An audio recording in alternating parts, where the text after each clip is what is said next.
Okay, we're here now with senior tight end Bristen Kelly. Bristen will take questions from the group. If you please state your name and affiliation. Hey, Bristen, Eddie Lomchek with KKOW Radio. Can you talk about the team, 6 games in and still undefeated? How do you feel you guys are playing overall? I mean, we're doing what we can to win, and we continue to just improve every week. I mean, you're never going to have a perfect game, so there's always something looking at the film after the game that you can always improve on. So that's what we focus on most.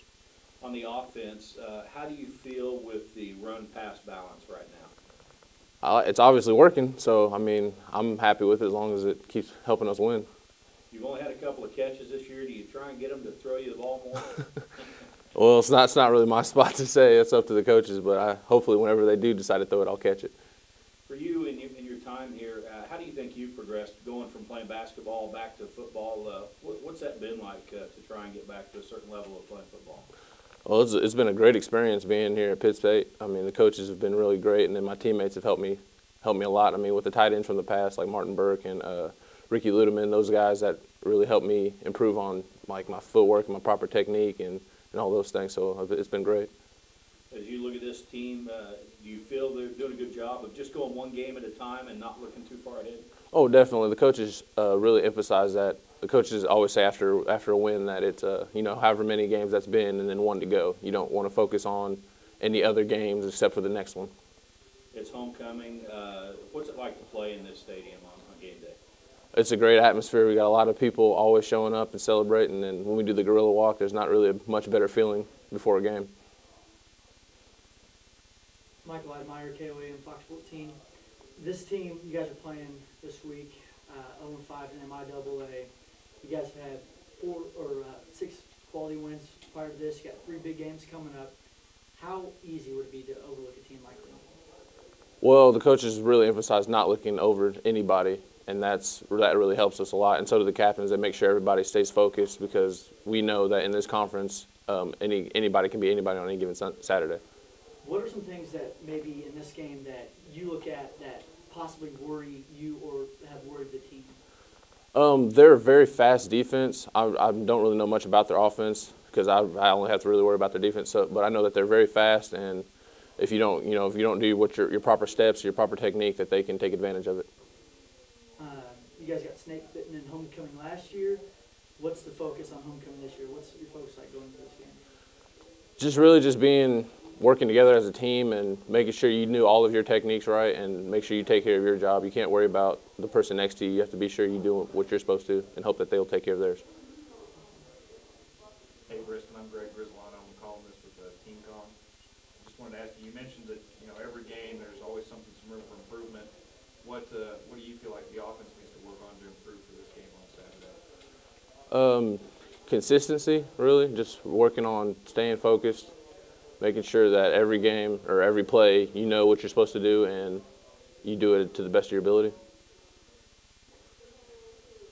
Ryan Atkinson with the Joplin Globe. Was that a key last week in the third quarter when you guys started really rolling? Is that consistency thing?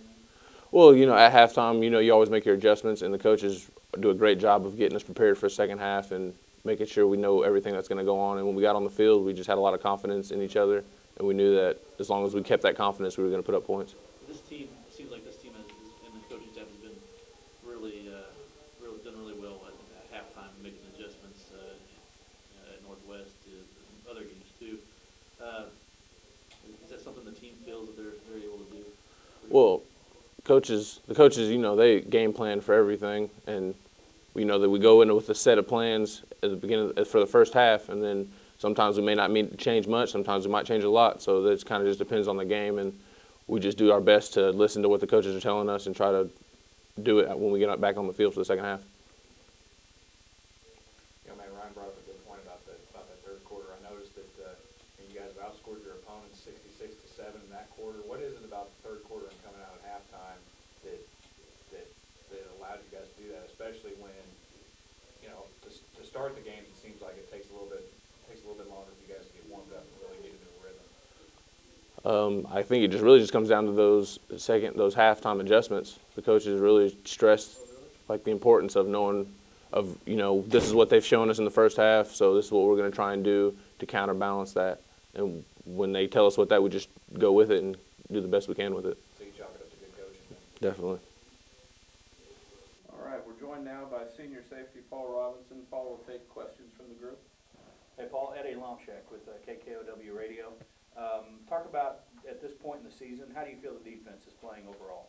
Overall, I think we're playing pretty good. I mean, every game you have a few mistakes, but every Sunday we come in, we watch film, and we get our mistakes corrected. And overall, I think we're doing pretty good right now. Is there one significant difference you see from last year compared to this team? I think we're more together, a more team. We were pretty young last year. A lot of guys just came in. I think we just got a better feel for each other all over. You play in this position you do, you know, defend run and pass. You guys are effective bringing pressure. Do you like it when they call those strong safety blitzes? Oh, yes, sir. I can't wait. Every time it brings a smile to my face every time I get a blitz call. But yes, sir, I play cover both, and I like it. I like that position. What did you see on that interception return? You went to the wide side of the field. Take me through that play last week. Oh, yeah, when I caught the pick, when I first caught the pick, as soon as I turned around, I seen somebody blocking. And so I didn't want to go back to the right because it looked like he had him edged out to the left. So I just cut it back, and I seen open field, and it was pretty good blocks on the play. So got to credit my team for that. Michael Admire, KOM, Fox 14. The Lincoln Blue Tigers, you're going to be tested a little bit through the air this week. Are you excited for that challenge, or what's some things you've seen from their speed receivers that you maybe think would be a tough challenge? Oh, yeah, it's pretty exciting pass. I'm a safety, secondary guy, so I like to see pass. But, yeah, pretty good receivers. Number 8, I think he's the leading receiver in the conference, so you can't doubt them guys. Quarterback plays pretty good, so we're just getting focused and getting ready. Is it easy to pass up or overlook a team like Lincoln? Oh, not really. A lot of people say, well, you got beat bad by Northwest. You guys beat Northwest. But they also hung in with Fort Hays, and we started slow against Fort Hays. So any team in MIAA can keep up, and we know that. So we're getting ready and prepared. Ryan Atkinson with the Joplin Globe. Tell me about, we kind of talked to Bristen about this, but tell me about the halftime adjustments you guys are making. Defensively, you guys are really coming out strong in the third quarter, not giving much up. Take me through that, and what are some of the keys that the coaches are giving you guys each game? Well, as the game goes on, every great coach is going to make adjustments, and them guys Coach Weemers and the staff do a great job getting there and making halftime adjustments. They go to the room, we sit, we talk for a minute, and he comes out, and he always got a good halftime adjustments, and we just get together, get everything down, and go out there and play well second half. Paul, Eric Knapp from KSN TV. Just how much you want to jump on this team early on? They've really struggled this year. That first quarter, how important is that for this? Oh, it'll be good to come out and both sides rolling. That's how we talk about every week, coming out, both sides rolling, because we feed off the offense feed off the defense. So if we both rolling at the same time, that's a very good thing. Okay, we're joined now by Pitt State head coach Tim Beck. Coach Beck will take questions from the group. Coach, what are some things that you've done this week to maybe keep the team's focus going into a week where the opponent just hasn't had a whole lot of success in MIAA? Well, the number one thing is we talked to our team on Sunday about, we got to approach every game the same, and we got plenty of things after the last 2 weeks that we can improve on. So that's the number one thing, is just concentrating on improving what we need to get better at. Lincoln has had a tough go so far. Their team has struggled a little bit, but we talked to our team about it. They've got some individuals that can really get after you at several positions, and so they're just not as deep as they would like to be, I'm sure. But individually, they've got some very good athletes. So we've got to be smart. We've got to come out with a great amount of intensity, like we would play any other game. You mentioned that there's a couple things that you've seen that the team can work on. Is this a perfect week for that, to maybe sharpen up some of the skills? Oh, I think every week's a perfect week for it. I think Tuesday, Wednesday, and Thursday are days that we have to improve. And we were not very happy with our practice on Tuesday. We didn't practice as good as we needed to on Tuesday, and we had a little visit about that before Wednesday's practice, and it was better. But practicing at a fast pace, you just can't get your kids to understand it enough, because that's the biggest difference between practice and games on Saturdays is the game speed.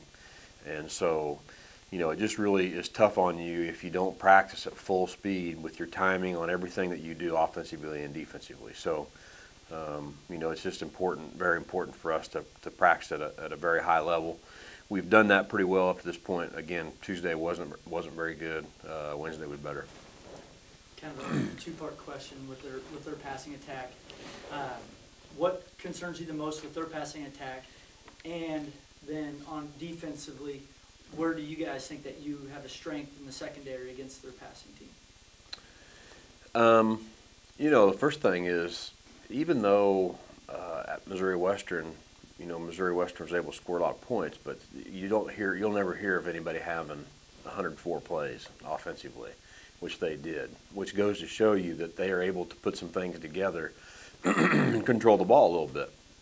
So that's definitely a concern, and then they got the leading receiver in the conference who he's going to get some catches. He's a good player. So, you know, we'll have a lot of focus and attention on him, obviously.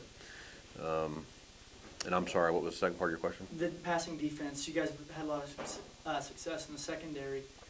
What do you think will be your guys' best attribute playing a team like that? Again, getting pressure up front. You know, we got to continue to to really get pressure, whether it be 4 guys, 5 guys, or 6 guys. But we've got to get pressure on the quarterback and you know, force him into some throws he didn't want to make. Right now to get someone with a drop on the globe, I was able to watch these guys against Southern, and they didn't have a lot of success offensively, but like you said, they have some dangerous skill players. How big is it to not give up the big play, especially early on in the game? Yeah, absolutely. You know, early on it'd be important for us to take control of the football and be able to, you know, hopefully be effective in our run game, and you know, that should be one of the positive things for us. We got to be able to run the ball and hopefully control it a little bit. And, you know, again, their time of possessions tops in the conference, and I think we're probably second. But for us to be able to control the ball will be extremely important. And like you said, being able to defend against a big play will be an important part of the beginning of the game. Is there, I mean, their quarterback, is he a little more elusive than some MIAA quarterbacks? He seems like he's fairly quick and agile. I mean, not a big guy, but he can move. To be real honest, I haven't spent a lot of time watching. I mainly watch the other side of the ball. So a little bit I have seen of him. You know, I think he is elusive, and he, you know, he's got a decent, you know, pretty good percentage of you know, I think he's throwing 59% of his completing 59% of his passes. So you know, it wasn't that long ago that would be one of the tops in the conference. Now there's a lot of people completing it around that area, but you know, he does a nice job for a young guy. Coach Beck, Eric Knapp from KSN. Could you update the status of Chaz Smith and Solomon Watkins? You know, we're still not 100% sure. Chaz had his MRI. Solomon's getting his today or tomorrow, and Chaz will have to make a decision on in a week or so. He does have a partially torn ACL, so there, you know, in a week or so we'll make a decision on whether or not we'll try to get him back in 3 or 4 weeks, or go ahead and have surgery. So that's kind of where we're at. And Solomon, we really don't know yet. Luke Rampy got out of the hospital yesterday, you know, with probably a severely bruised kidney, and will not be available this week. Solomon definitely will not play this week. No, he will not play this week. Which knee is it with Solomon? Both Chaz and Solomon, I'm pretty sure, are left knees. Coach Greg Grizzolano with Team Kong. Anybody else not expected to play or maybe see some limited action? Well, I think those 3 are the main ones. We had a couple other people banged up in the game, but I think we'll have everybody else back by Saturday. So you're not planning on holding out any of your other starters that might be nursing minor injuries? No, I think everybody else is okay. I wanted to ask you too, Coach, and you mentioned there's always things that you can improve on. What do you feel like this team needs to improve on offensively and defensively as we head into Saturday's contest? Well, number one thing is missed alignments and missed assignments. We're still having, you know, a few missed assignments defensively, and you know, offensively, you can always cut down on negative plays. We haven't had a ton of negative plays, but we've had a lot of times where, you know, maybe we're running low on the clock and we have to hurry up, and we package a lot of plays. So sometimes we're forced to go with the first play in the package, and you know, just we could be a lot cleaner. at times offensively. You know, I think our first drive was awesome last week. Took it right down the field and was really clicking. But then there were a couple other times where we weren't as clean as we needed to be.